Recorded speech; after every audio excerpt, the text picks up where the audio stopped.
Floor கிளீனரில் இவ்வளோ tips வீடியோவா? இவ்வளோ நாள் இந்த டிப்ஸ் வீடியோலாம் நம்மளுக்கு தெரியாமல் போச்சு அப்படின்னு நினைக்கிறவங்களுக்கு தான் இன்றைக்குள்ள வீடியோ. வாங்க இன்றைக்கி வீடியோக்குள்ளே போய் என்னென்ன டிப்ஸ் வீடியோ இருக்குன்னு பார்க்கலாம். இன்றைக்கி நான் ஒரு ஃப்ளோர் கிளீனர் எடுத்திருக்கேன். நீங்கள் எந்த பிராண்ட்னாலும் ஃப்ளோர் கிளீனர் எடுத்துக்கோங்க. நான் இந்த பிராண்ட் தான் எடுத்திருக்கேன். நம்ம எப்பொழுதுமே ஃப்ளோர் கிளீனர் வச்சு என்ன பண்ணுவோம், வீடு மட்டும் தான் துடைப்போம், வேறு என்னதுக்கு இது யூஸ் ஆகாதுன்னு நினைப்போம். ஆனால் இந்த ஃப்ளோர் கிளீனர் வச்சு நம்ம நிறைய க்ளீனிங் டிப்ஸ்க்கு யூஸ் பண்ணலாம். வாங்க ஃபஸ்ட்டு ஒவ்வொரு டிப்ஸாக போய் பார்க்கலாம். ஃபஸ்ட்டு நம்ம பார்க்கக்கூடிய டிப்ஸ் என்னென்னு பார்த்திங்கன்னா, சின்ன குழந்தைங்க இருக்கிற வீட்டில் பார்த்திங்கன்னா இதேமாரி சுவத்தில் நிறைய எழுதி எழுதி வச்சுருப்பாங்க. நம்மளுக்கு பார்க்கறதுக்கே இந்த சுவர் ரொம்ப அசிங்கமாக இருக்கும். அது எப்படி ஈஸியான முறையில் நம்ம க்ளீன் பண்ணலாம் அப்படின்னு தான் பார்க்க போகிறோம். பாருங்கள், இப்போ இப்படி அசிங்கமாக இருக்குது சுவரே. அதேமாதிரி பார்த்திங்களா, நம்ம சுவிட்ச் போர்டு பக்கத்தில் பார்த்திங்கன்னா ரொம்ப நம்ம கையை வச்சு வச்சு அந்த இடம் ரொம்ப கருப்பாக அசிங்கமாக இருக்கும். அதையும் நம்ம சுவிட்ச் போர்டையும் எப்படி க்ளீன் பண்ணலாம் அப்படிங்கிற டிப்ஸை தான் பார்க்க போகிறோம். அதுக்கு நான் இன்றைக்கி என்ன எடுத்திருக்கேன்னு பார்த்திங்கன்னா, நான் இந்த ஃப்ளோர் கிளீனர் தான் எடுத்திருக்கேன். இதில் ஒரு பவுல் எடுத்து அதில் ஒரு 2 ஸ்பூன் அளவுக்கு அந்த ஃப்ளோர் கிளீனரை ஊற்றிக்கிட்டுறேன். தண்ணி எதுவும் சேர்க்க வேண்டாம். ஃப்ளோர் கிளீனர் மட்டும் 2 ஸ்பூன் அளவுக்கு நீங்கள் சேர்த்துக்கோங்க. இப்போ உங்கள்கிட்ட வேஸ்ட்டான துணி இல்லைன்னா வேஸ்ட்டான சாக்ஸு, கிழிஞ்சு போன சாக்ஸு எதுவாக இருந்தாலும் சரி நீங்கள் அதை யூஸ் பண்ணிக்கலாம். இப்போ சாக்ஸாக இருந்துச்சு அப்படின்னா அந்த ஃப்ளோர் கிளீனரை நல்லா உறிஞ்சிக்கிடும்.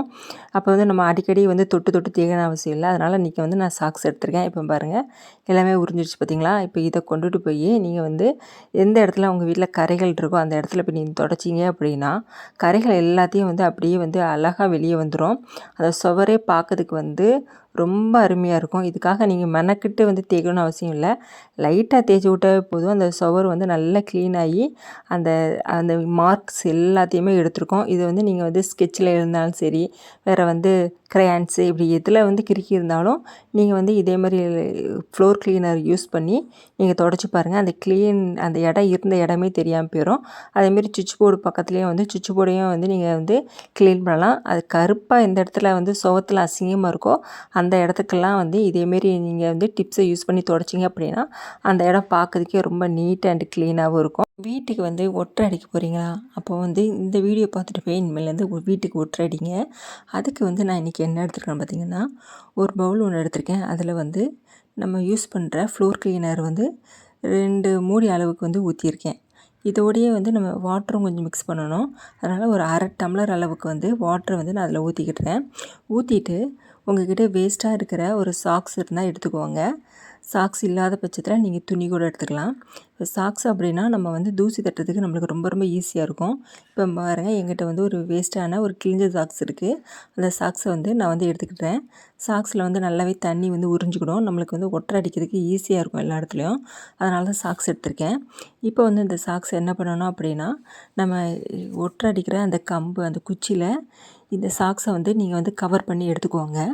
கவர் பண்ணி எடுத்துட்டிங்க அப்படின்னா நீங்கள் ஒட்டரை அடிக்க போகிறீங்க அப்படின்னா ஒட்டரை அடிக்கிறதுக்கு உங்களுக்கு ஈஸியாக இருக்கும். அடுத்து ஒட்டரவும் அந்த நம்ம யூஸ் பண்ணுற அந்த லிக்விடோட ஸ்மெல்லுக்கு திரும்ப சிலந்திகள் ஒட்டரையும் கட்டாது. அதுக்கப்புறம் தூசியெல்லாம் பார்த்திங்கன்னா மெயினாக கீழே விழவே விழாது. அப்படியே அந்த ஈர துணியிலே தூசிகள் எல்லாம் ஒட்டிக்கிடும். நம்மளுக்கு க்ளீன் பண்ணுறதுக்கு ஈஸியாக இருக்கும். நம்ம சாதாரண ஒட்டரை அடித்தோம் அப்படின்னா தூசி ஃபுல்லாகவே பெட்டில் அப்படி எல்லா இடத்துலையும் பரவும். அதை நம்ம ஒவ்வொரு இடமா தொடச்சிக்கிட்டு இருக்கணும். இந்த மாதிரி முறையில் நம்ம ஒட்டரை அடித்தோம் அப்படின்னா அந்த தூசி எல்லாமே அந்த ஈர துணியிலே படிஞ்சிடும். நம்மளுக்கு க்ளீன் பண்ணுறதுக்கு யூஸாக இருக்கும். கண்டிப்பாக இந்த டிப்ஸ் ரொம்ப ரொம்ப யூஸ்ஃபுல்லான டிப்ஸாக இருக்கும். கண்டிப்பாக ஒரு தடவை நீங்கள் ட்ரை பண்ணி பார்த்துட்டு எப்படி இருந்துச்சு அப்படின்னு எனக்கு கமெண்ட் பாக்ஸில் சொல்லுங்கள். நம்ம அடுத்ததாக பார்க்கக்கூடிய டிப் நம்பர் 3 என்னென்னு பார்த்திங்கன்னா, உங்கள்கிட்ட இதேமாதிரி வேஸ்ட்டான டாய்லெட்டை யூஸ் பண்ணிவிட்டு அந்த பாக்ஸ் இருந்துச்சு அப்படின்றதுனா நீங்கள் எடுத்து வச்சுக்கோங்க இந்த பாட்டிலை. இதில் நம்ம என்ன பண்ண போகிறோம் அப்படின்னு பார்த்திங்கன்னா, இதில் ஒரு 2 ஸ்பூன் அளவுக்கு பேக்கிங் சோடா போட போகிறோம். பேக்கிங் சோடா எதனால் இந்த டிப்ஸை நம்ம யூஸ் பண்ண போகிறோம் அப்படின்னா, நம்ம சின்ன குழந்தைங்க இருக்காங்க அப்படின்னா அடிக்கடி பாத்ரூம் ரெஸ்ட் ரூமை யூஸ் பண்ணிக்கிட்டே இருப்பாங்க. அப்போ சாதாரணமாக தண்ணி ஊற்றி நம்ம கழுவுறதுக்கும் நம்ம இந்த லிக்விடை ப்ரிப்பேர் பண்ணி வச்சுட்டு நீங்கள் அடிக்கடி க்ளீன் பண்ணிங்க அப்படின்னா பாத்ரூமில் எந்த ஒரு ஸ்மெல்லுமே இருக்காது. இப்போ அதை தான் நம்ம ப்ரிப்பேர் பண்ணிக்கிட்டு இருக்கோம். இப்போ நான் எடுத்துருக்கிற அந்த டாய்லெட் பாட்டிலில் பேக்கிங் சோடா ஒரு 2 ஸ்பூன் அளவுக்கு போட்டிருக்கேன். ஃப்ளோர் கிளீனர் 4 மூடி வர்ற மாதிரி நீங்கள் ஊற்றிக்கோங்க. மிச்சம் எல்லாத்துக்கும் வந்து தண்ணியை வந்து பிடிச்சிக்கோங்க. நம்ம வந்து பேக்கிங் சோடா போடுறதுனால நல்ல நுரை வரும். அதுக்கப்புறம் இதை க்ளோஸ் பண்ணி எடுத்துகிட்டு நீங்கள் வந்து வாஷ்ரூம் வந்து சின்ன குழந்தைங்க போகிற நேரத்தில் வந்து இதே மாதிரி வந்து இந்த லிக்விட் யூஸ் பண்ணி வந்து நீங்கள் அடிக்கடி வந்து வாஷ்ரூமில் ஊற்றுனீங்க அப்படின்னா டாய்லெட் ரூம் வந்து பார்க்கறதுக்கு நல்லா நீட்டாக க்ளீனாகவும் இருக்கும். எந்த ஒரு பேட் ஸ்மெல்லும் வந்து டாய்லெட்லேருந்து வராது. கண்டிப்பாக ட்ரை பண்ணி பாருங்கள். ரொம்ப யூஸ்ஃபுல்லான டிப்ஸு. நம்ம அடுத்ததாக பார்க்கக்கூடிய கடைசி டிப்ஸ் என்னென்னு பார்த்தீங்கன்னா, நீங்கள் வந்து நார்மலாக எப்பொழுதுமே நம்ம எப்படி வீடு துடைப்போம், ஒரு ஃப்ளோர் கிளீனர் ஊற்றி வந்து நம்ம வந்து வீடு துடைப்போம். இனிமேலேருந்து நீங்கள் வீடு துடைக்க போகிறீங்கன்னா இந்த முறையில் நீங்கள் வீடு துடைச்சி பாருங்கள். உங்கள் வீட்டில் உள்ள கிருமிகள் மட்டும் இல்லாமல் நீங்கள் வீட்டுக்குள்ளே வரும்போதே அவ்வளோ ஒரு மணமாக ரொம்ப வந்து சூப்பராக இருக்கும். வீடே வந்து கமகமன் மணக்கும்.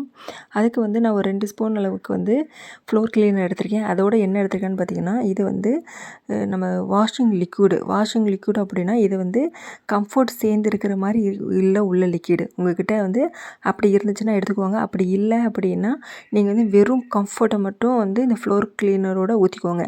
ஊற்றிட்டு நீங்கள் வந்து வீடு துடைச்சி பாருங்களேன். வீடு வந்து அவ்வளோ ஒரு வாசமாக இருக்கும். வீட்டுக்குள்ளே வரும்போதே அப்படி ஒரு மணமாக இருக்கும். நீங்கள் வந்து இது வந்து வீடு துடைக்கிறது மட்டும் இல்லாமல் ஒரு ஸ்ப்ரே பாட்டிலில் ஊற்றி வச்சுக்கிட்டீங்க அப்படின்னா அங்கங்கே ஸ்க்ரீன் வந்து நீங்கள் உங்கள் வீட்டில் யூஸ் பண்ணுவீங்க அப்படின்னா விண்டோ ஸ்க்ரீனு, டோர் ஸ்க்ரீன் இதிலலாம் வந்து நீங்கள் ஸ்ப்ரே பண்ணி விட்டாலும் வீட்டுக்குள்ளே வரும்போது நல்ல ஒரு வாசமாக இருக்கும். ஒரு மாதிரி பேட் ஸ்மெல்லாம் அடிக்குது அப்படின்னா நீங்கள் வந்து இதேமாரி ஸ்ப்ரேயை வந்து அங்கங்கே நீங்கள் வந்து தொளிச்சு விடலாம். இதேமாரி வீடும் துடைக்கலாம். வீடு வந்து நல்ல நீட் அண்ட் க்ளீனாக மட்டும் இல்லாமல் வீடு வந்து அவ்வளோ ஒரு சூப்பராக மனத்தோடு இருக்கும். கண்டிப்பாக இன்றைக்கி வந்து நான் போட்ட ஃப்ளோர் கிளீனர் டிப்ஸ் உங்களுக்கு 4மே ரொம்ப யூஸ்ஃபுல்லான டிப்ஸாக இருக்கும். கண்டிப்பாக ட்ரை பண்ணி பாருங்கள். என்னுடைய வீடியோ உங்களுக்கு பிடிச்சிருந்து அப்படின்னா என்னுடைய சேனலை வந்து நீங்கள் லைக் பண்ணுங்கள், ஷேர் பண்ணுங்கள், கமெண்ட் பண்ணுங்கள், சப்ஸ்கிரைப் பண்ணுங்கள். மறக்காமல் பெல் பட்டனை கிளிக் பண்ணி விட்டுருங்க. அப்போ தான் வந்து நான் போடுற வீடியோஸ் எல்லாமே வந்து உங்களுக்கு நோட்டிஃபிகேஷனாக வந்து சேரும். இன்னும் என்ன டைப்பான வீடியோ வேணும் அப்படின்னு எனக்கு மென்ஷன் பண்ணாலும் அதேமாரி வீடியோஸும் உங்களுக்கு வந்து நான் போடுவேன். என்னுடைய வீடியோ வந்து நீங்கள் சப்போர்ட் பண்ணுங்கள். தேங்க்யூ ஃபார் வாட்சிங். நன்றி, வணக்கம்.